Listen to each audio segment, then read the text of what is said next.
ভিতর থেকে মুনাফিকের জন্ম হয় না, বৌদ্ধদের ভিতর থেকে মুনাফিকের জন্ম হয় না, মুনাফিকের জন্ম হয় মুসলমানের ভিতর থেকে। কথা বলেন ঠিক কি না? দাড়ি থাকলেও মুনাফিক হতে পারে, টুপি থাকলেও মুনাফিক হতে পারে, 3 বার হজ করেছে ত্রিপল হাজি, এরপরে মুনাফিক হতে পারে। কথা বলেন ঠিক কি না? মুনাফিকদের স্বভাব হলো গাছের গোড়া কেটে মাথায় পানি ঢালে। কথা কনা কেন? চুপ করে থাক ধোকাবাজ, চোখে তোদের নাহি লাজ। চুপ করে থাক ধোকাবাজ, চোখে তোদের নাহি লাজ। গোড়া কেটে মাথায় ঢালো পানি, তোদের সিহিনি আর কতকাল করবি রে শয়তানি। মুনাফিকদের স্বভাব হলো নিজের রাস্তা, নিজের পথ ক্লিয়ার করার জন্য যারে খুশি হত্যা করতে পারে, আবার ওই লোকটার জন্য শোক প্রকাশ করে ফুলের মালা লাশের উপরে দিয়ে বলবে বড় ভালো লোক ছিল। ভালো লোক ছিল তো মারলি কেন শয়তান? এটা হলো মুনাফিকদের স্বভাব। ওরা দিনের বেলায় হিরো, রাতের বেলায় ভিলেন। কথা কোন ঠিক কি না? মানুষের সামনে ব্যবহার করে কি সুন্দর, দেখে মনে হয় আল্লাহর ফেরেশতা, আবার ভিতরে ভিতরে শয়তানকেও হার মানায়। এরাই হলো মুনাফিক। কথা বলেন ঠিক কি না? যার হলো দুমুখ, বোঝেন?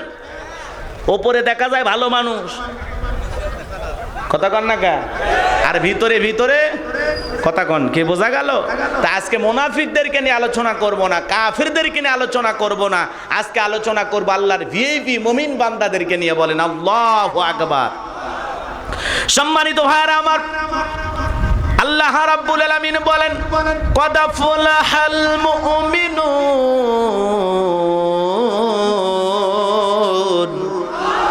আরো জোরে বলেন আল্লাহু আকবার। এই সূরাটি নাজিলের প্রেক্ষাপট আছে না নাই? নাজিরের শানে নজুল আছে না নাই? জানার দরকার আছে না নাই? হযরত ওমর ফারুক রাদিয়াল্লাহু তাআলা আনহু বলেন, আমরা এক জায়গায় বসা ছিলাম, বিশ্বনবী মুহাম্মদ রাসূলুল্লাহ সাল্লাল্লাহু আলাইহি সাল্লাম আমাদের সামনে। হযরত ওমর ফারুক ডেকে বলেন, আমি মৌমাছির বনবন আওয়াজ শুনলাম, ডানে তাকায় মৌমাছি নাই, বামে তাকায় মৌমাছি নাই। বিশ্বনবীর চেহারা মোবারকের দিকে তাকায় দেখি আমার নবীজি ফিসফিস করে কি যেন তেলাওয়াত করতেছেন।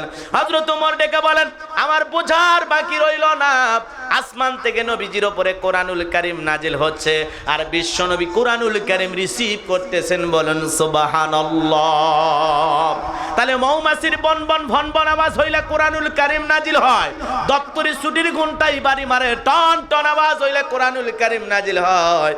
নবীজি যখন ঘোড়ার উপরে থাকতেন, ওই সময় যদি নবীজির উপরে কোরআনুল কারীম নাজিল হইতো, ওহির ভারে ঘোড়ার পা গুলো বালুর সঙ্গে ডেবে যেত। জোরে বলেন আল্লাহু আকবার। আমার নবীজি যদি উটের উপরে থাকতেন, ওই সময় যদি কোরআনুল কারীম নাজিল হইতো, ওহির ভারে উটের মাথা জমিনের সঙ্গে লেগে যেত। আমার নবী যদি দাঁড়িয়ে থাকতেন, ওই সময় যদি কোরআনুল কারীম নাজিল হইতো, আল্লাহর কোরআন রিসিভ করতে গিয়ে আমার নবীজি বসে পড়তেন। আম্মা জান আয়েশা রাদিয়াল্লাহু তাআলা আনহা বলেন, শীতের রজনীতে প্রচন্ড ঠান্ডা, ওই সময় যদি নবীজির উপরে কোরআনুল কারীম নাজিল হইতো, আল্লাহর কোরআন রিসিভ করতে গিয়ে, কোরআনুল কারীম রিসিভ করতে গিয়ে শীতের রজনীতেও বিশ্ব নবীর শরীর দিয়া টপ টপ করে ঘাম ঝরতো। বলেন আল্লাহু আকবার। জীবনের প্রথম বিশ্ব নবী কোরআনুল কারীম রিসিভ করতে গিয়ে শুধুমাত্র ঘেমে যান নাই, শরীর মোবারকে জ্বর পর্যন্ত এসেছিল। 23টি বছরে কোরআনুল কারীম রিসিভ করতে গিয়ে আমার নবীজির কত কষ্ট হয়েছে। একদিন একজন সাহাবীর রানের উপরে, উরুর উপরে মাথা রেখে নবীজি আরাম ফরমাচ্ছেন, ঘুমের মধ্যে চলে গেছেন। ওই সময় যখন নবীজির উপরে কোরআনুল কারীম নাজিল হলো, সাহাবী ডেকে বলেন, আমার কাছে মনে হয় যখন কোরআনুল কারীম নাজিল হচ্ছে, আমার কাছে তখন মনে হয় আমার রানের উপরে পাহাড় তুলে দেওয়া হয়েছে, আমার রানটা মনে হয় ফেটে যাবে। তারে আল্লাহর কোরআন রিসিভ করতে গিয়ে নবীজির কত কষ্ট সাধ্য, কত কষ্ট নবীজির হয়েছে। এই কোরআনুল কারীমের একটা কোরআনুল কারীম রিসিভ করতে গিয়ে তার একটা ওজন, তার একটা ওয়েট আছে না? কথা বলেন ঠিক কি না? আমার ভাইয়েরা, কোরআনুল কারীম রিসিভ করতে গিয়ে 23টি বছর আমার নবীজি কত কষ্ট পেয়েছেন। এই সেই পবিত্র কোরআনুল কারীম আমার ভাইয়েরা ইমদাদিয়া লাইব্রেরি ছাপায়া বিক্রি করতেছে। আমরা 150-200 টাকা দিয়ে কিনে নিয়ে এসে বাড়িতে রেখে দিলাম। সে আল্লাহর কোরআনের সম্মান কত, মর্যাদা কত, অনেক কপাল পোড়া মুসলমান আজও বুঝতো না। কথা বলেন ঠিক কি না?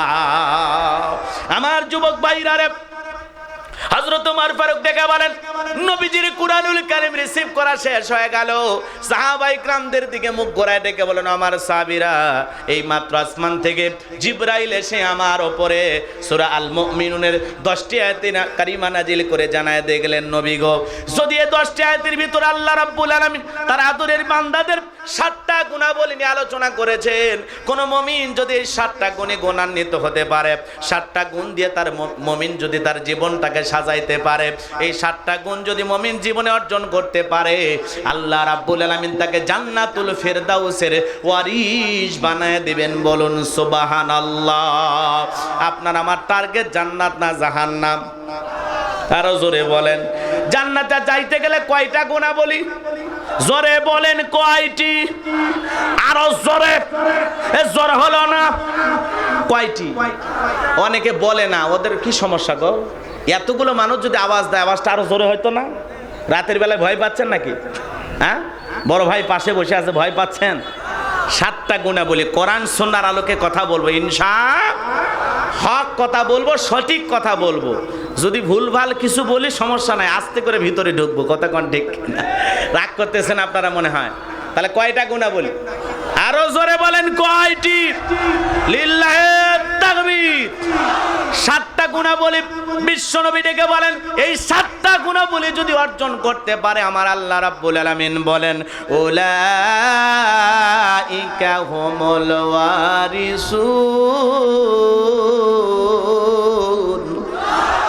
আল্লাযীনা ইয়ারিসুনাল ফিরদাউস হুম ফিহা খালিদুন।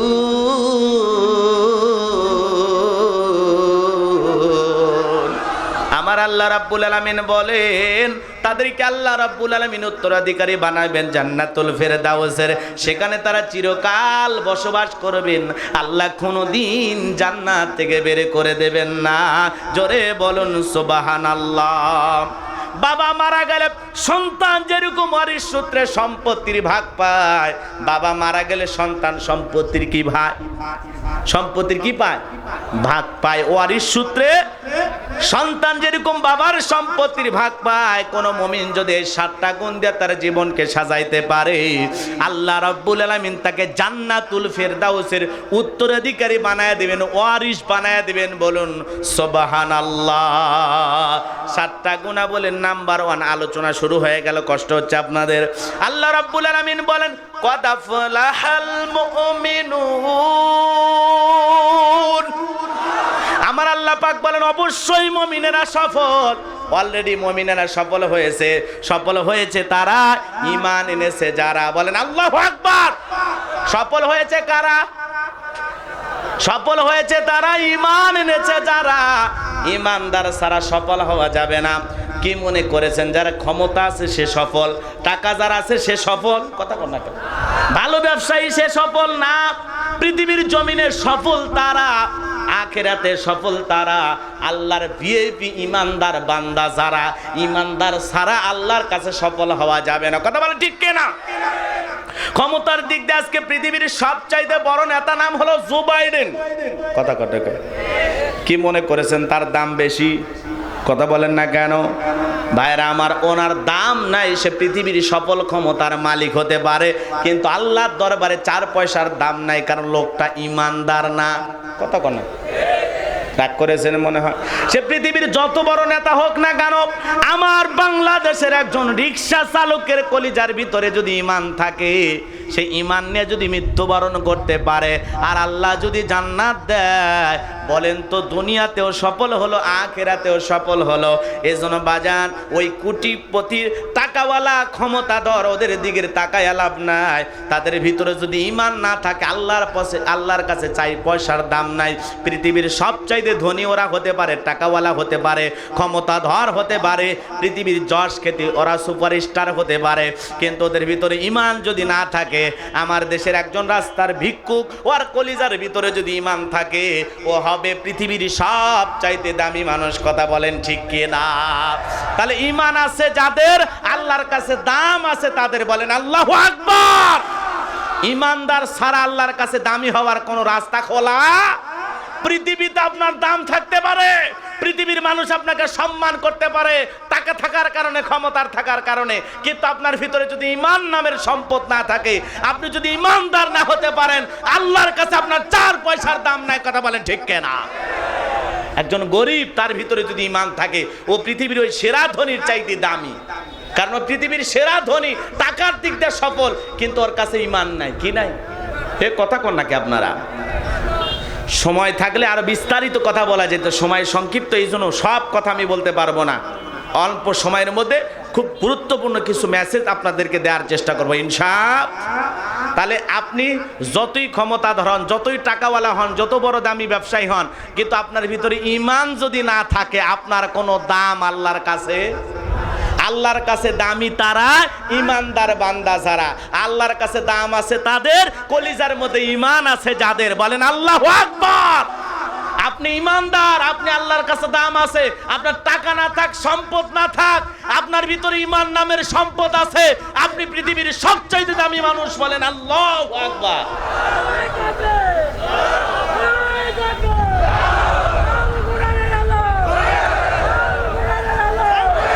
দেখেন, বয়স 70 পার হলে কি হবে? যুবকের মতো শক্তি আছে দেহে। আল্লাহু আকবার বলেন।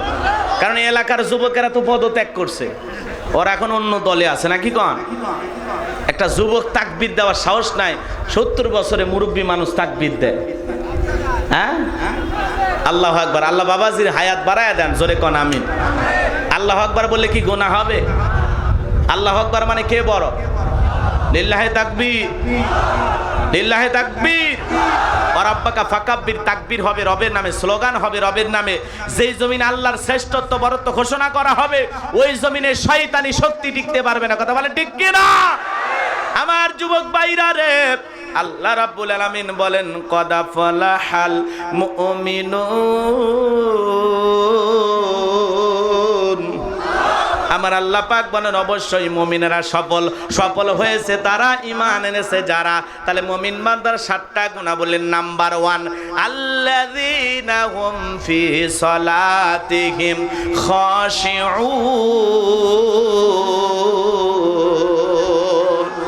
লিল্লাহি তাকবীর।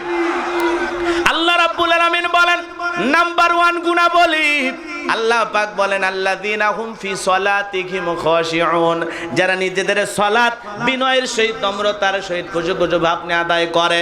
এ বাজান গো আমার, নাম্বার 1, 1 নাম্বার ভালো করে বোঝার চেষ্টা করবেন, ওঠা বসা করবেন না।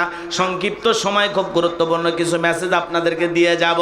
তাহলে আল্লাহ পাক বলেন, আল্লাযীনা হুম ফি সালাতিহিম খাশিউন, যারা নিজেদের সালাত বিনয়ের সহিত, নম্রতার সহিত, খুশু ভাব নিয়ে, আল্লাহর ভয় নিয়ে সালাত আদায় করে, এরা হলো পৃথিবীর সফল মুমিন। বলেন আল্লাহু আকবার। তাহলে 1 নাম্বার গুণাবলী ভালো করে বোঝার চেষ্টা করবেন, যারা নিজেদের সালাত বিনয়ের সহিত, নম্রতার সহিত, খুশু ভাব নিয়ে আল্লাহর ভয়ে আদায় করা লাগবে। সালাত আদায় করা লাগবে কার ভয়ে? আরো জোরে বলেন। এ বাজান গো আমার, আপনি আমি যখন মসজিদের ভিতরে প্রবেশ করব, মসজিদের ভিতরে ঢোকার পর বিবির কথা ভাবা যাবে না, সন্তানের কথা ভাবা যাবে না, দুনিয়ার ব্যবসা বাণিজ্যের কথা ভাবা যাবে না। আপনি আমি মসজিদে ঢুকবো, একমাত্র অন্তরে ভয় থাকবে কার? ইয়া আইয়ুহাল্লাযীনা আমানুত্তাকুল্লাহ।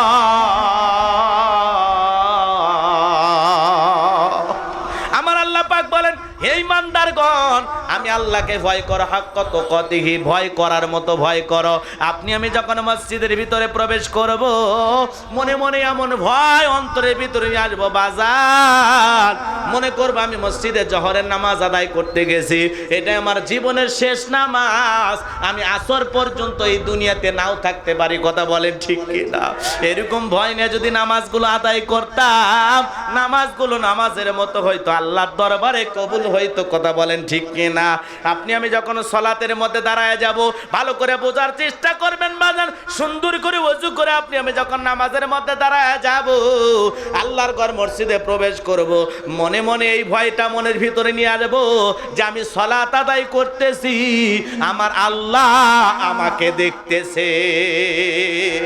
আমি আপনি সালাত আদায় করব আর মনে মনে এই কথা স্মরণ করব, আমি সালাত আদায় করতেছি, আমার আল্লাহ আমার সামনেই দাঁড়িয়ে আছেন। আল্লাহু আকবার। এরকম ভয় নিয়ে যদি সালাত আদায় করতাম, সালাতগুলো সালাতের মতো হয়তো, কথা কোন ঠিক কিনা? কিভাবে নামাজ আদায় করব, কিভাবে সালাত আদায় করব, এ বাজান গো আমার বিশ্বনবী আর সাহাবায়ে কেরামদের জীবনী থেকে জানার দরকার আছে না? না। আমার আম্মা জান আয়েশা রাদিয়াল্লাহু তাআলা আনহা বলেন, নবীজি এতটা লম্বা সময় ধরে নামাজের মধ্যে দাঁড়িয়ে থাকতেন, দাঁড়িয়ে থাকতে থাকতে বিশ্বনবীর পা মোবারক ফুলে যেত। আম্মা জান আয়েশা আরো ডেকে বলেন, নবীজি এত লম্বা সময় ধরে রুকু করতেন, এত লম্বা সময় ধরে সিজদা করতেন, মাঝে মাঝে মনে হয় বিশ্বনবী আর কোনোদিন সিজদা থেকে মাথা উঠাবেন না, এত লম্বা সময় ধরে সিজদা দিতেন মুহাম্মদ রাসূলুল্লাহ সাল্লাল্লাহু আলাইহি সাল্লাম। জোরে বলেন আল্লাহু আকবার। আমার যুবক ভাইরা রে, আম্মা জান আয়েশা রাদিয়াল্লাহু তাআলা আরো ডেকে বলেন, একদিন রাতের বেলায় দেখি বিছানা ভিজে গেছে, আমি মনে করলাম পানি পরে ভিজে গেছে, কিন্তু না না, আমি তাকায় দেখি বিশ্বনবী চোখের পানি ছেড়ে দিয়ে এত কান্না করেছেন, নবীর চোখের পানি দিয়া পুরো বিছানাটা ভিজে গেছে। নবীজি যখন সিজদা থেকে মাথা উঠাইলেন, আম্মা জান আয়েশা তাকায় দেখেন নবীজির চক্ষু দিয়া অশ্রু ঝরতে ঝরতে দাদি মোবারক জুব্বা মোবারক ভিজে গেছে, বিছানা পর্যন্ত ভিজে গেছে। আম্মা জান আয়েশা ডেকে বলে, নবী গো, আপনি এত কান্নাকাটি কেন করতেছেন, আপনার কি হয়েছে? আমার নবী ডেকে বলে, আয়েশা, আমি তো আমার জন্য কাঁদি না, আমি কাঁদি আমার গুনাহগার উম্মতের জন্য। ও আয়েশা, আমি তো আমার জন্য কাঁদি না, আমি কাঁদি আমার গুনাহগার উম্মতগুলোকে জাহান্নামের আগুন থেকে বাঁচানোর জন্য। আল্লাহু আকবার। আমার নবীজি জাহান্নামের আগুন থেকে আপনাকে আমাকে বাঁচানোর জন্য কাঁদে। নবী যদি সিজদায় মাথা নত করে চোখের পানি ছেড়ে দিয়া কাঁদে, ও সাতক্ষীরার মুসলমান বলেন তো বাজার, আল্লাহকে সিজদা দিয়ে আপনার আমার কান্না করার দরকার আছে না? না। হে বাজান গো, আমার জীবনে কত গুনাহ করেছি, কত অপরাধ করেছি, অপরাধের তো শেষ নাই, গুনাহ দিয়ে জীবনটা শেষ করে দিলাম। কেন কাঁদবো না? যদি আমরা জাহান্নামের আগুনে আল্লাহকে সিজদা না দিয়ে না কাঁদতে পারি, তাহলে তো আমাদের কপালে মুক্তি মিলবে না। এই জন্য আমার আল্লাহ পাক বলেন, ওয়াল্লাযীনা ইয়াবিতুনা লিরাব্বিহিম সুজদাও ওয়া কিয়ামা।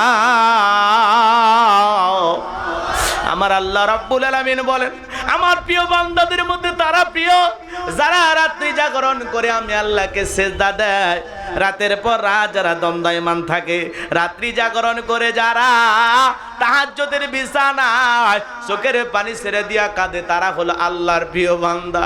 আর ওই রাত্রি জাগরণ করে নামাজের সিজদার মধ্যে চোখের পানি ছেড়ে দিয়া আল্লাহর কাছে কাঁদতে হবে, আর চোখের পানি ছেড়ে দিয়া বলতে হবে, রব্বানা সুরিফ আন্না আযাবা জাহান্নাম ইন্না আযাবাহা কানা গরামা। আল্লাহু আকবার। আল্লাহর কাছে কেঁদে কেঁদে বলতে হবে, আল্লাহ ওই কঠিন জাহান্নামের আগুন থেকে আমাদের মুক্তি দাও, জাহান্নামের আযাব আমরা সহ্য করতে পারবো না, ওই জাহান্নাম বড় কঠিন জায়গা। আল্লাহর কাছে কেঁদে কেঁদে জাহান্নাম থেকে মুক্তি চাওয়ার দরকার আছে না? নাই। সাহাবায়ে কেরাম যখন নামাজে দাঁড়িয়ে দিতেন, ওই মরুভূমির পাখিগুলো খেজুর গাছ মনে করে সাহাবীদের কাঁধের উপরে বসে থাকতো, মাথার উপরে বসে থাকতো।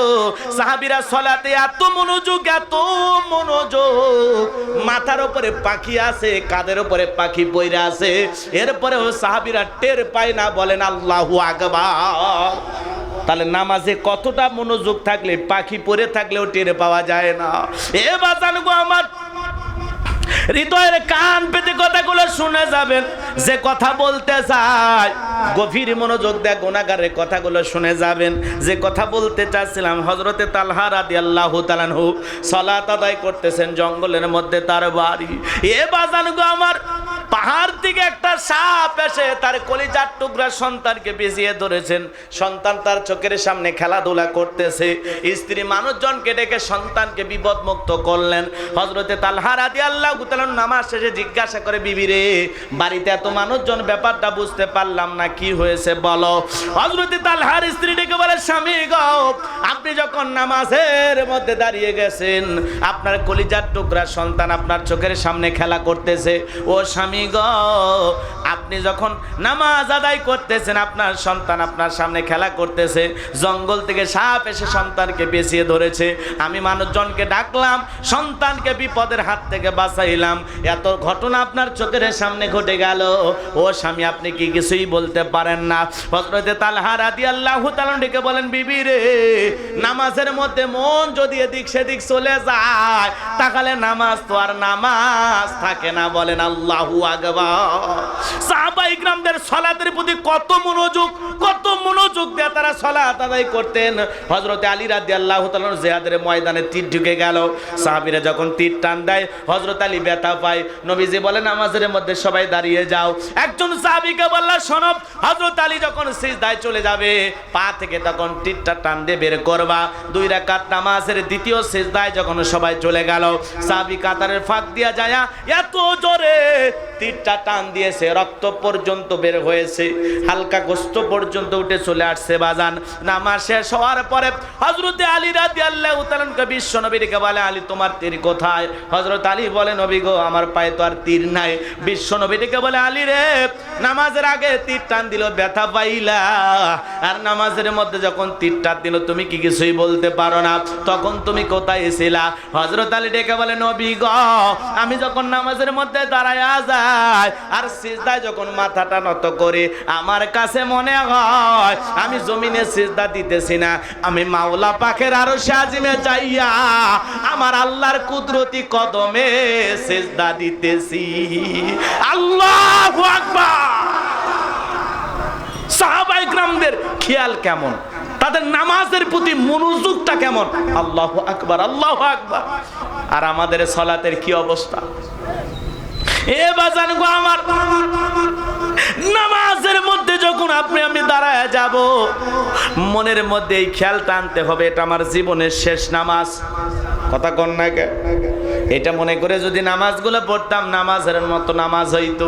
আজকে আমরা নামাজ পড়ি সাতক্ষীরা, মন চলে যায় ভোমরা বর্ডার। এ কথা কন না কে? আমরা নামাজ পড়ি কালীগঞ্জে, মন চলে যায় ঢাকা শহরে। আমাদের নামাজের মধ্যে মন স্থির থাকে না, মন বড় অস্থির। আমাদের পাগল মন খালি ছটপট করে, দুনিয়ার সব কথা নামাজের মধ্যে যা খালি পেঁয়াজ খায়। এ কথা কর না কে? এমন নামাজ আমরা পড়ি, মাঝে মাঝে কয় রাকাত পড়েছি ওইটা মনে থাকে না, সেজদা কয়টা মারছি ওইটা মনে থাকে না। এরকম নামাজি আছে না নাই? রাগ করেছেন মনে হয়, কষ্ট পাচ্ছেন আপনারা। এ বাজান গো আমার, কত মুসল্লি আছে, নামাজ তো দূরের কথা, অজুটাও ঠিক মতো করে না। এক মুরব্বি চাচা তাড়াহুড়ো করে অজু করছে, এক ঠ্যাং না ধুয়ে মসজিদে ঢুকছে, টাইসালা মসজিদ পিছলা গায়ে পড়ে যায়, চাচা একদিক লুঙ্গি একদিক, তাও কয় আল্লাহু আকবার। এরকম আছে না নাই? কত মুসল্লি আছে বাজান, নামাজ পড়ে আবার এদিক ওদিক তাকায়, নামাজের মধ্যে মনোযোগ নাই। এ কথা কন আছে না? মসজিদের ফ্যান কয়টা গুনতেছে, লাইট কয়টা লাগাইছে গুনছে। আবার নামাজ পড়তে পড়তে ওযুখানায় যদি পানির শব্দ পাওয়া যায়, ও পিছন দিক তাকায় বলে, ও বাচ্চা ভাই কে বলাইলে। কথা কন না কে? ও নামাজও পড়তেছে, ওযুখানায় কে ওযু করতেছে ওইটাও খেয়াল করতেছে। এরকম আছে না নাই? জোহরের 4 রাকাত সুন্নত নামাজ, ইমাম সাহেব নিয়ত বেঁধেছে, মুসল্লি নিয়ত বেঁধেছে, ইমামের 2 রাকাত হওয়ার আগে মুসল্লি 4 রাকাত শেষ। ইমাম সাহেব জিজ্ঞাসা করে, বাজার একসাথেই তো নিয়ত বাঁধলাম, আমার 2 রাকাত হয় না, আপনার 4 রাকাত শেষ। কয়, হুজুর আপনাদের চর্চা কম, হুজুরদেরই হলে চর্চা কম। চিন্তা করছেন? তখন বললে, বাবা কেমনে পড়ছো? আলহামদুলিল্লাহ। মাঝখানে কি বলেছে ফেরেশতারাও বোঝেনি, নেকি লেখবি না গুনাহ লেখবি। কথা কন ঠিক কিনা? 2 রাকাত নামাজ 2 মিনিটে শেষ, 4 রাকাত 4 মিনিটে শেষ। ও গতি না মনে হয় 5G 6G গতি। কথা কন ঠিক কিনা? এরকম স্পিডে নামাজ পড়লে হবে। আরো কত মুসল্লি আছে রমাদান মাস আসলে কয় তারাবি মানি তাড়াতাড়ি ওর কপালত মার বাড়ি, কথা কন না কে? আবার যুবকেরা দেখবেন নামাজও পড়ে, 2 রাকাত পর পর IPL এর স্কোর কত সেইটাও দেখে, ওর নামাজ হবে। এ জোরে বলে নামাজ হবে। 2 রাকাত পরে নামাজ খালি কোসর মসর করে, 4 রাকাত 8 রাকাত পরে পরে মসজিদ থেকে বাড়ির দিকে রওনা করে। এরকম মুসল্লিও আছে না নাই? যার মসজিদের মধ্যে দাঁড়াইয়া 20 রাকাত পড়তে মনে চায় না, নামাজ পড়তে যার বিরক্ত মনে হয়, টাইম দেখে আজকে কমা দেরি হচ্ছে 5-10 মিনিট, এরকম মন মানসিকতা নিয়ে নামাজ পড়লে কি নামাজ হবে? মদিনা মুনাওয়ারায় নামাজ পড়লাম বাজার, মক্কা শরীফে নামাজ আদায় করলাম। এই বছর 10 রাকাত তারাবি পড়ছে। কয় রাকাত? কথা বল। 10 রাকাত তারাবি। এই যে বিভিন্ন মহামারীর কারণে তারা একটু নামাজটা কি পড়ছে, কম পড়াইছে, কিন্তু এই 10 রাকাত তারাবি পড়তে গিয়ে 1.5 ঘন্টা 1.5-2 ঘন্টা সময় চলে গেছে। কয় রাকাত সময় লাগছে? কত? 1.5 ঘন্টা 1.5-2 ঘন্টা। চিন্তা করছেন কি নামাজ? আপনি 20 রাকাত পড়েন 18 মিনিট 16 মিনিট 33 সেকেন্ড। হাই রে নামাজ! রাগ করতেছেন? অনেক ব্যথা বুকে, বলা যায় না।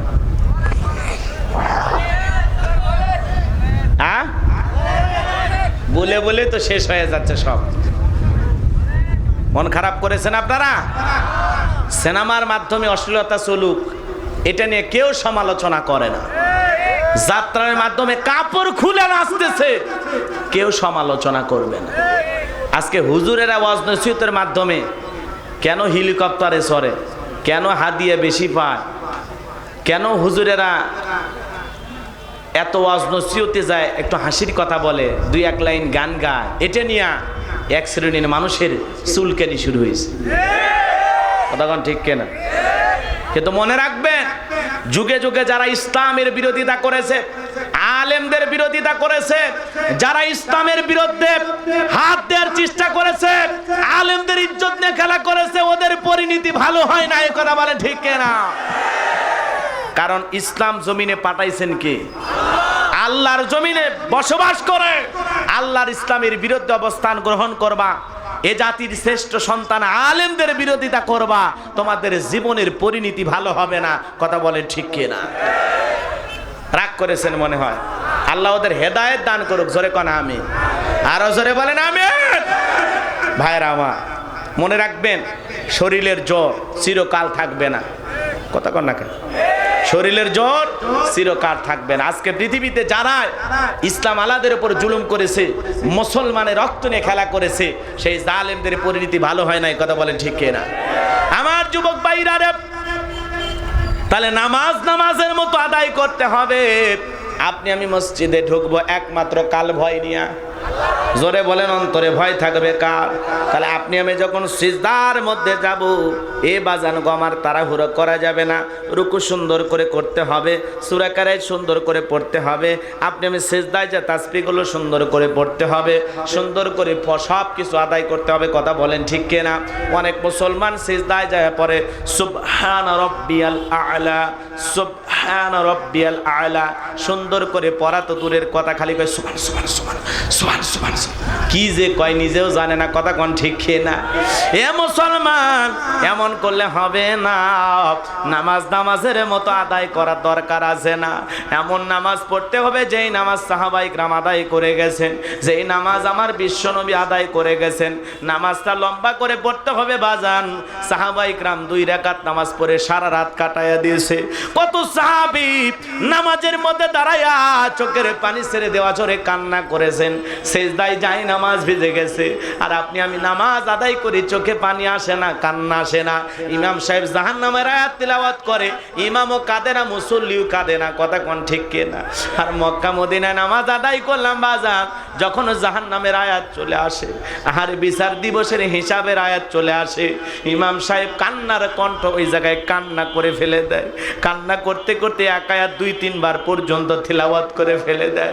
এ বাজান গো আমার, এই জন্য ইমাম সাহেবদের উচিত যখন জাহান্নামের আয়াতগুলো তিলাওয়াত করবেন আপনি এমন কান্না করার চেষ্টা করবেন, কান্না করার ভান করবেন, আর জাহান্নাম সম্পর্কে মুসল্লিদের অন্তরে এমন একটা ভয় ঢুকায়া দেবেন যেন তারা সকাল বিকাল উঠতে বসতে নেক আমল ছাড়া দুনিয়াতে গুনাহ করার সুযোগ না পায়। কথা কোন ঠিক কিনা?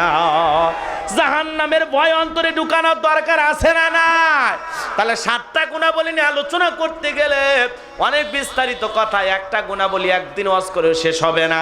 তাহলে সর্বশেষ যে কথাগুলো বলতে চাই রে যুবক, অন্তরের মধ্যে ভয় থাকতে হবে কার? তাহলে নামাজে তাড়াহুড়ো করা যাবে? 2 রাকাত নামাজ পড়তে যদি 5 মিনিট লাগে দিবা তো সময়, 4 রাকাত নামাজ পড়তে 10 মিনিট লাগলে দিবা তো সময়। আল্লাহর ঘরে যা আল্লাহকে যদি সময় দিতে পারো 24টা ঘন্টার মধ্যে 2-2.5 ঘন্টা যদি 5 ওয়াক্ত সালাত আদায় করে কাটায় দিতে পারো, আসমান জমিনের মালিক আল্লাহ খুশি হয়ে যাবে, আখিরাতের অ্যাকাউন্টে সব জমা হয়ে যাবে। আর পরকালে নামাজ সঠিকভাবে আদায় করার কারণে আসমান জমিনের মালিক খুশি হয়ে জান্নাতের চাবি হাতে ধরায়া দেবে। আল্লাহু আকবার, লিল্লাহি তাকবীর। কারা কারা আল্লাহর ভয় নিয়ে 5 ওয়াক্ত সালাত আদায় করবেন? 2 হাত তুলে বলেন ইনশাআল্লাহ। আদায় করবেন তো ইনশাআল্লাহ? আল্লাহর ভয় নিয়ে। কার ভয় নিয়ে? তাড়াহুড়ো করবেন না। অন্তরে কার ভয় থাকবে? যাদের হৃদয়ে আছে আল্লাহর ভয় তারা কভু পদ ভুলে যায় না। আল্লাহর প্রেম ছাড়া এই দুনিয়ায় কারো কাছে কোনো কিছু চায় না। যাদের হৃদয়ে আছে আল্লাহর ভয় তারা কভু পদ ভুলে যায় না। আল্লাহর প্রেম ছাড়া এই দুনিয়ায় কারো কাছে কোনো কিছু চায় না। জোরে বলেন মারহাবা। রাতের আধারে যারা সিজদাতে রয় 2 চোখের অশ্রুতে নদী যেন বয়। রাতের আধারে যারা সিজদাতে রয় 2 চোখের অশ্রুতে নদী যেন বয়। ছলনার হাতে সানি যতই আসুক, ছলনার হাতে সানি যতই ডাকুক, পিছনে ফিরেও তাকাই না। যাদের হৃদয়ে আছে আল্লাহর ভয় তারা কবু পদ ভুলে যায় না। আল্লাহর প্রেম ছাড়া এই দুনিয়ায় কারো কাছে কোনো কিছু চায় না। জোরে বলেন মারহাবা। তাহলে আপনি আমি সালাত আদায় করব একমাত্র কার ভয়ে, কার উদ্দেশ্যে? قل إن صلاتي ونسكي ومحياي ومماتي لله رب العالمين। নবীজি আপনি বলেন আমার নামাজ, আমার কুরবানি, আমার জীবন, আমার মন লিল্লাহি রাব্বিল আলামিন, আসমান জমিনের প্রতিপালকের জন্য। কথা বলেন ঠিক কিনা? সালাত যদি সালাতের মতো আদায় করি এ বাজান গো আমার, দুনিয়া আখিরাতে আপনাকে পুরস্কৃত করবেন কে? এজন্য আল্লাহ রাব্বুল আলামিন বলেন ফালিয়াবুদু রাব্ব হাযাল বাইত আল্লাযী আত'আমাহুম মিন জু' ওয়া আমানাহুম মিন খাউফ। আল্লাহু আকবার। আল্লাহ পাক ডেকে বলেন ওই ঘরের মালিকের ইবাদত করো। ইবাদত যদি ইবাদতের মতো হয়, বান্দারে সিজদা যদি সিজদার মতো হয়, নামাজ যদি নামাজের মতো হয়, আমার আল্লাহ পাক বলেন 2টা জিনিস তোমাদেরকে দেব। 1 নাম্বার, বান্দা তোমার জীবনে কোনোদিন রিজিকের টেনশন করা লাগবে না, আমি আল্লাহ রিজিকের ব্যবস্থা করে দেব। কোন সুবহানাল্লাহ। বান্দারে ইবাদত যদি ইবাদতের মতো হয়, গোলামি যদি গোলামির মতো হয়, আমি আল্লাহ তোমাকে 2 নাম্বার দেব, সকল ভয় থেকে তোমাকে নিরাপত্তা দেব। কোন সুবহানাল্লাহ। আমাদের ভিতরে ভয় আছে না নাই? আপনি কালীগঞ্জে বিকাশের দোকানদার, এই ফরিদপুর এই গ্রামে আপনি আসবেন, আপনার কাছে বিকাশের 2-3 লাখ টাকা আছে, বলেন তো আপনার অন্তরে ভয় আছে না নাই? এই 3 লাখ টাকা নিয়ে বাড়ি পর্যন্ত যাইতে পারবো নাকি পথের মধ্যে কোনো চোর টাকা ছিনতাইকারের হাতে জীবনও যাবে, টাকাও যাবে, ভয় আপনার আমার আছে না নাই? মেয়েটা কলেজে গেল একা একা ফিরবে নাকি জামাই সাথী নিয়ে আসবে, ভয় আছে না নাই? মেয়েটা কলেজে গেল, স্কুলে গেল, আরে বাড়িতে সঠিকভাবে পৌঁছাবে কারণ লালসার শিকার হয়ে, দর্শনের শিকার হয়ে ফুটপাতে পড়ে থাকবে কিনা আপনার আমার অন্তরে ভয় আছে না নাই? কারণ এই সমাজের 3 বছরের শিশু থেকে 70 বছর নারী পর্যন্ত ধর্ষণের শিকার হয়। স্বাধীনতার এত বছর চলে গেল, এরপরে ধর্ষণ বন্ধ করা গেল না। কথা কোন ঠিক কিনা? প্রতিনিয়ত হাজার হাজার মা বোন ইজ্জত হারায় পথে ঘাটে কাঁদে, হাজার হাজার মা বোন প্রতি বছর ইজ্জত হারায়। এই জন্য বাজান গো আমার, এই সমাজে নিরাপত্তা শান্তি আসবে তখন যেদিন আপনি আমি সঠিক আল্লাহর গোলাম হতে পারবো, ইবাদত ভালোভাবে করব। কথা বলেন ঠিক কিনা? আল্লাহ পাক সবাইকে পাঁচ ওয়াক্ত নামাজ সঠিকভাবে আদায় করা তৌফিক দান করুক। জোরে কোন আমিন। এরপরে মুমিন বান্দার 2 নাম্বার গুনাহবলী আল্লাহ রাব্বুল আলামিন বলেন, ওয়াল্লাযীনা হুম আনিল লাগবি মুরিদুন।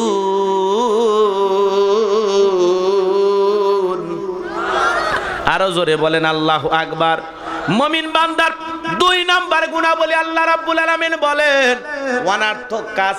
এদিক খেয়াল করেন, অনার্থক কথাবার্তা থেকে সাবধান থাকা লাগবে। ভালো করে বোঝার চেষ্টা করেন। অনার্থক কথাবার্তা মানে বোঝেন না। অনার্থক কথাবার্তা মানে বোঝেন, এক জায়গায় বসে 2-3 ঘন্টা গল্প করে, একবারও আল্লাহর নাম নেই, অপ্রয়োজনীয় কথা। এক জায়গায় বসে অমুক ভালো না তুমুক ভালো না, এ খারাপ সে খারাপ, গিবত কমিটির সভাপতি সেক্রেটারি বসে যায়। কথা কোন ঠিক কিনা? এক জায়গায় বসে দুনিয়াবি নানান গল্প গুজব করে, যেই গল্পের মাধ্যমে আগাও নাই গোড়াও নাই, কথার কোনো মানে খুঁজে পাওয়া যায় না। গল্প করতে করতে পুরো দুনিয়ার গল্প শেষ। মুমিন বান্দা জবান দিয়ে সেই কথা বলবে যে কথা বললে সব হয়।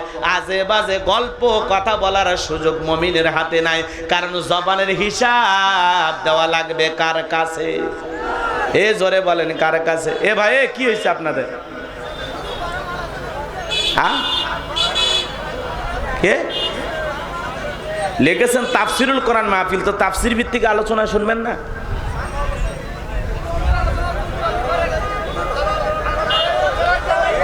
না না, আপনারা কি ওয়াজ শুনতে আসছেন? কাহিনী ঘটনা? তাফসিরুল কোরআন মাহফিল লিখছেন যে, একটু মেহরবানি করে বসেন। এইভাবে ওঠা বসা করলে খারাপ লাগে।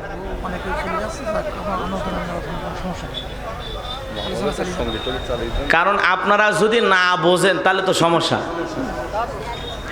7টা গুণাবলী আমি ধারাবাহিকতার মধ্যে আছে, একটা গুণাবলী কেবল শেষ করলাম। এইবার 2 নাম্বার, অনার্থক কথাবার্তা বলা যাবে না। আচ্ছা যাই হোক, যারা যাবে যাবে।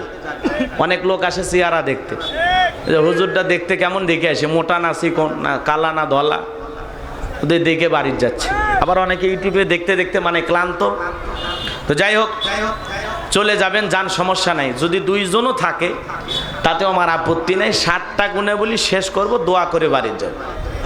এতে যতক্ষণ লাগে লাগে, একটু দেরিতে উঠেছি তো সেটাও মাথায় রাখতে হবে। যাই হোক, 12:30 পর্যন্ত থাকবেন তো ইনশাল্লাহ? 12:30 পর্যন্ত থাকবেন তো ইনশাল্লাহ? যদি কেউ উঠে যান যেতে পারেন, কোনো সমস্যা নেই। আপনি একটু আওয়াজ দেবেন, পারবেন তো ইনশাল্লাহ? তাহলে 2 নাম্বার মুমিন বান্দার 2 নাম্বার গুণাবলী, অনার্থক কথাবার্তা বলা যাবে না। মুমিন জবান দিয়ে সেই কথা বলবে যে কথা বললে সব হয়। আজে বাজে কথা মুমিন বান্দা বলতে পারবে না।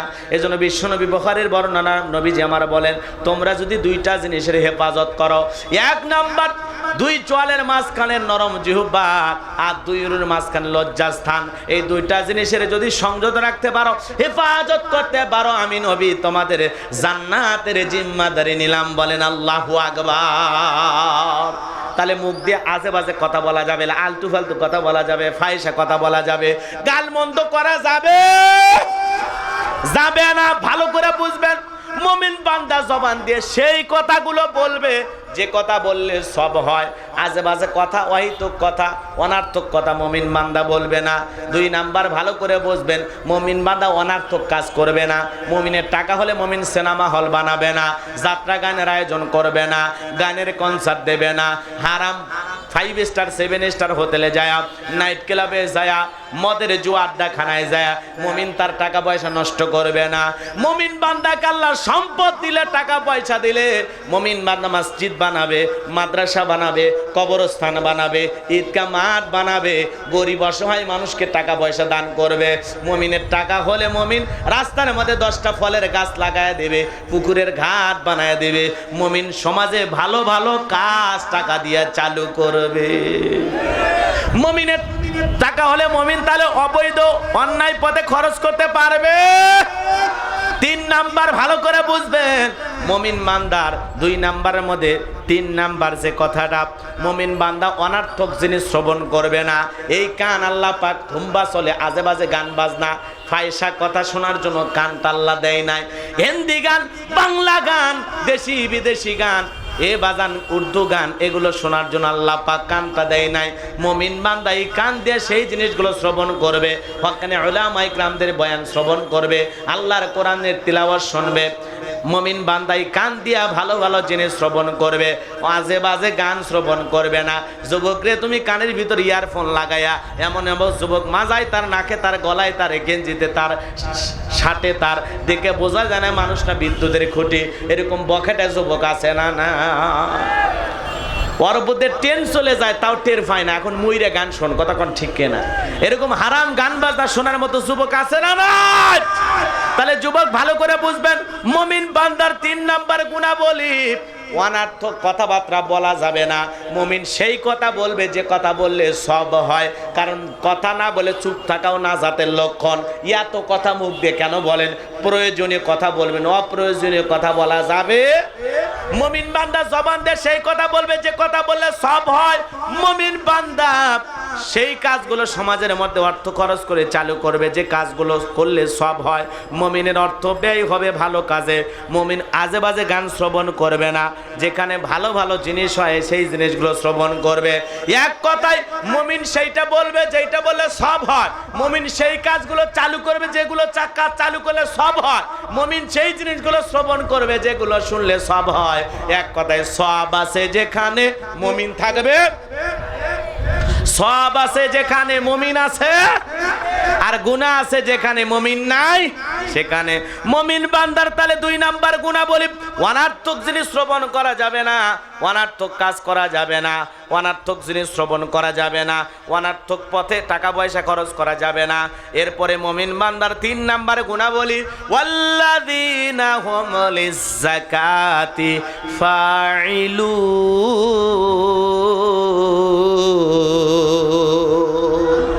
মুমিন বান্দার তিন নাম্বার গুনাহ বলি, আল্লাহ যদি মুমিন বান্দাকে নেশাব পরিমাণে ধন সম্পদের মালিক বানায় দেয়, মুমিন বান্দাকে আল্লাহ যদি সম্পদের মালিক বানায় দেয়, ধনী বানায় দেয়, মুমিন বান্দা প্রতি বছর হিসাব করে সক্রিয়ভাবে যাকাত দেবে। কার ভয়ে? যাকাত দেওয়া ফরজ করে দিয়েছেন কে? নামাজ যেমন ফরজ, যাকাত তেমনি ফরজ। আল্লাহ রাব্বুল আলামিন তার আদরের মুমিন বান্দারে তিন নাম্বার গুনাহ বলেছেন, তিন নাম্বার গুনাহ বলে যাকাত দেয়া লাগবে। এই বাজান গো আমার, আল্লাহ যদি যাকাত দেওয়ার অর্থ সম্পদ আপনাকে দান করে, তাহলে আপনি প্রতি বছর হিসাব করে করে কয় লক্ষ টাকায় কয় হাজার টাকা যাকাত হয়, কয় কোটি টাকার কয় লক্ষ টাকা যাকাত হয়, হিসাব করে করে আল্লাহর রাস্তায় যাকাত দেওয়া দরকার আছে না নাই? যাকাত দেওয়া ফরজ করে দিয়েছেন কে? এটা কার বিধান? আরো জোরে বলেন, কার বিধান? আল্লাহ যাকাত কেন দিলেন? যাকাত আসছে দারিদ্রতা বিমোচন করার জন্য, যাকাত আসছে অভাব মুক্ত সমাজ রাষ্ট্র দেশ গড়ার জন্য, যাকাত আসছে গরিব অসহায় দরিদ্র মানুষের মুখে হাসি ফোটানোর জন্য। যদি যাকাত ভিত্তিক অর্থনীতি চালু করা হয়, আমাদের সমাজে যাকাত ভিত্তিক অর্থনীতি নাকি সুদ ভিত্তিক অর্থনীতি? সুদ ভিত্তিক অর্থনীতি জায়েজ না হারাম? জোরে বলেন। আর যাকাত ভিত্তিক অর্থনীতি হালাল। যাকাত ভিত্তিক অর্থনীতি যদি চালু হয়, যাকাত যদি এই দেশে সঠিকভাবে আদায় করা হয়, ভালো করে বোঝেন, এ দেশে যদি ভালো করে বোঝেন 10 বছর সঠিকভাবে যাকাতের টাকাগুলো আদায় করা হয়, আর 10 বছর সঠিক ব্যক্তিদেরকে দিয়ে যাকাতের টাকাগুলো বন্টন করা হয়, 10 বছর পরে বাংলাদেশে যাকাত নেওয়ার জন্য একজন গরিব খুঁজে পাওয়া যাবে না। বলেন আল্লাহু আকবার। স্বাধীনতার 50 বছরে কেটে গেল, যারা যাকাত দিচ্ছে দিয়েই গেল, আর যারা নিচ্ছে নিয়েই গেল। মানুষের ভাগ্যের কোনো পরিবর্তন হলো না। এজন্য যাকাত মানে শাড়ি লুঙ্গি নয়। কথা কন না কে? আমাদের সমাজের কিছু মানুষ টাকা দেয়, যাকাতের টাকা দেয় 200-500 করে যাকাতের টাকা দেয় শাড়ি লুঙ্গি বিতরণ কইরা। অমুক সেরাগালি বদনা, অমুক তালুকদার ভিআইপি বড় লোক। কি করবে? কয় জাকাতের শাড়ি লুঙ্গি বিতরণ করবে। স্কুল মাঠে হাজার হাজার মানুষ চলে আসছে, 5,000 শাড়ি লুঙ্গি বিতরণ করবে। মানুষ আছে 50,000। ঠেলাঠেলি গুতাগুতি করে পায়ের তলে পড়ে 6 জন নিহত, 32 জন আহত। প্রতিদিন প্রতি বছর জাকাতের অর্থ দিতে গিয়া, জাকাতের শাড়ি লুঙ্গি বিতরণ করতে গিয়া যে ব্যক্তি 6 জন করে মানুষ হত্যা করেছে, আপনার কি মনে হয় জান্নাতে গেছে নাকি ওই মানুষ হত্যাকারী গুনাহে জাহান্নামে যাওয়া লাগবে? কথা বলেন ঠিক কিনা? এই জন্য জাকাত এইভাবে দিলে হবে না। আপনার 5 লাখ টাকা জাকাত আসছে, 50,000 মানুষকে দেওয়ার দরকার নাই। কথা কন, 500 মানুষকে দেওয়ার দরকার নাই, 5 জনকে দেন। কথা কন। জাকাত এমন ভাবে দেন, হযরত ওমর ফারুক রাদিয়াল্লাহু তাআলা বলেন, জাকাতের অর্থ তোমরা এমন ভাবে দাও যাতে যেই ব্যক্তিকে জাকাত দিচ্ছ ওই ব্যক্তি পরবর্তী বছরে জাকাতের জন্য অন্য কারো দুয়ারে লাইন যেন না দেয়। তার মানে কিভাবে জাকাত দেবেন? এই ছেলেটা বেকার বসে আছে, ওর একটা কালীগঞ্জ বাজারে চায়ের দোকান দিয়ে দেন। কত কন নাকি আপনারা? এই ছেলেটা বেকার বসে আছে, ওরা একটা অটো ভ্যান কিনে দেন, রিক্সা কিনে দেন। ও রিক্সা চালায় ভাগ্য উন্নতি করবে, মানুষের দাঁড়ে দাঁড়ে আর হাত পাততে হবে না। একটা বিধবা নারী আসছে, স্বামী মারা গেছে, টাকা দিয়া কি লাভ, শাড়ি দিয়া কি লাভ? ওই মহিলারা সেলাই মেশিন কিনে দেন, 2টা ছাগল কিনে দেন, 2টা গাভী গরু কিনে দেন। ওগুলো লালন পালন করে ভাগ্যের চাকা ঘুরাবে। তার মানে জাকাতের অর্থ দিয়া মানুষের কর্মস্থানের ব্যবস্থা করে দেওয়া লাগবে। কথা বলেন ঠিক কি না? আমরা যদি এইভাবে জাকাত দেওয়ার দায়িত্ব নিতাম, অনেক আগেই বাংলাদেশ গরিব মুক্ত হয়ে যেত। কথা কর। কিন্তু কে শোনে কার কথা? আজও গেল না মনের ব্যথা। জাকাত তো আদায় কেউ করারও নাই, জাকাত বন্টন করারও কেউ নাই। কোটিপতির জাকাত আসছে, হাজার হাজার কোটি টাকার মালিক, জাকাত আসছে 100 কোটি টাকা। ও 2-1 কোটি টাকা এদিক সেদিক দিয়া, বাকি 95 কোটি টাকার জাকাত নিজের জাকাত নিজেই মাইরে খায়। কথা কন নাকি আপনারা? ওর আসছে 100 কোটি টাকা জাকাত, ও 5 কোটি টাকা এদিক সেদিক দিয়া বাকি 95 কোটি টাকার জাকাত নিজে মাইরে খায়। এরকম আছে না? জোরে বলেন আছে না? না। কিন্তু জাকাত যদি বাধ্যতামূলক ওইভাবে করা হতো, সঠিক ভাবে জাকাতগুলো আদায় করা হতো, আর সঠিক ব্যক্তিদেরকে জাকাতের টাকা বন্টন করা হতো, তাহলে অনেক আগে এই সমাজ দারিদ্র মুক্ত, গরিব মুক্ত, ভিক্ষুক মুক্ত হইতো। কথা কন ঠিক কিনা? খালি লেখে রাখলে হবে না উমুক উপজেলা ভিক্ষুক মুক্ত, খবর নিয়ে দেয় ওই সাইনবোর্ডের পাশে ভিক্ষুক বসবাস করে। কথা কন না কে? বাপরে বাপ। একটা জেলার নাম তো বলা যাবে না, এখন সমস্যা। লেখা আছে ভিক্ষুক মুক্ত উপজেলা। ওই এলাকায় যা আসরে নামাজ পড়ে বের হয়েছি, 8-10টা ফকির হাত পাতে বসে আছে। কেন? সাইনবোর্ডের সাথে কথার মিল আছে। এ ভাই কথা কন নাকি আপনারা? সাইনবোর্ডের সাথে কাজের মিল আছে। রংপুর তারাগঞ্জ লেখা আছে মাদক মুক্ত তারাগঞ্জ, আর ওর সাইনবোর্ডের আশেপাশে দেখবেন তামাকের পাতার চাষ হচ্ছে। কথা কন না কেন? তাহলে সাইনবোর্ডে লেখা কি আর কাজ কি? এই সমাজে এরকম মানুষ আছে না নাই? রাগ করেছেন মনে হয়। তাহলে 3 নাম্বার ভালো করে বুঝবেন, জাকাত হালাল, আল্লাহর দেয়া নিয়ম, আল্লাহর দেয়া পদ্ধতি। আর সুদ ভিত্তিক অর্থনীতি হারাম। হারাম। কুকুরের বাচ্চা হয় কয়টা করে? 8টা, 10টা, 12টা, 15টা পর্যন্ত হয়। এত কুকুর যদি জীবিত থাকতো, কালীগঞ্জে চলাচল করা যেত। জম্মের হওয়া হয়, জম্মের মরা মরে। গাভীর বাছুর হয় কয়টা? 1টা। প্রতি বছর লক্ষ লক্ষ গরু কুরবানি হয়। প্রতিদিন বাংলাদেশে লক্ষ লক্ষ গরু জবাই করা হয়। এরপরে বলেন তো কোন বছর কি সংবাদে নিউজে বলেছে এবছর গরু না পাওয়ার কারণে অনেক মুসলমান কুরবানি দিতে পারলো না? কথা কর না কে? বলেছে। তার মানে হালাল এত খাওয়া খায়, আল্লাহ এত বরকত দেয়, কিয়ামত পর্যন্ত গরু খায় আমরা শেষ করতে পারবো না। কোন সুবহানাল্লাহ। হালালের বরকত আল্লাহ এমন ভাবে দিবে আপনি কল্পনাও করতে পারবেন না। এই জন্য সুদ ভিত্তিক অর্থনীতি নয়, জাকাত ভিত্তিক অর্থনীতি চালু হবে না যতদিন, অভাব দুঃখ মুছবে না ততদিন। আর জাকাত ভিত্তিক অর্থনীতি চালু হলেই আমাদের ভাগ্যও খুলে যাবে। কথা বলেন ঠিক কিনা? এখন জাকাত ভিত্তিক অর্থনীতি চালু করতে গেলে আপনি কি কালীগঞ্জে বসে থাকলে হবে? সাতক্ষীরায় বসে থাকলে হবে? এমন জায়গায় আপনাকে যেতে হবে, এমন জায়গায় আপনার ইসলামকে দাঁড় করায় দিতে হবে, এমন জায়গায় আল্লাহর নেককার বান্দাদেরকে নিয়ে যেতে হবে যাদের ধ্যানে জ্ঞানে থাকবে, যাকাত ভিত্তিক অর্থনীতি চালু করে এই সমাজকে দারিদ্র মুক্ত করবে। কথা বলেন ঠিক কিনা? আল্লাহ আমাদের সঠিক বুঝ দান করুক, জোরে কোন আমিন। এবার জানবো আমার হযরতে মূসা আলাইহিস সালাম কারণকে যা বলে, কারণ তোমার যাকাত দেওয়া লাগবে। কারণ বলে মুসারে যাকাত দেব কত পার্সেন্ট? কয় শতকরা 2.5%। কারণকে আল্লাহ পাক এত সম্পদ দিয়েছে, 70টা উট লাগতো তার চাবিগুলো বহন করতে। চাবি যদি এত হয় তালা কত, আর তালা যদি এত হয় সিন্ধুকে মাল কত? ছোট মাথায় ধরবে না। কারণ হিসাব নিকাশ করে দেখে 7 দিন 7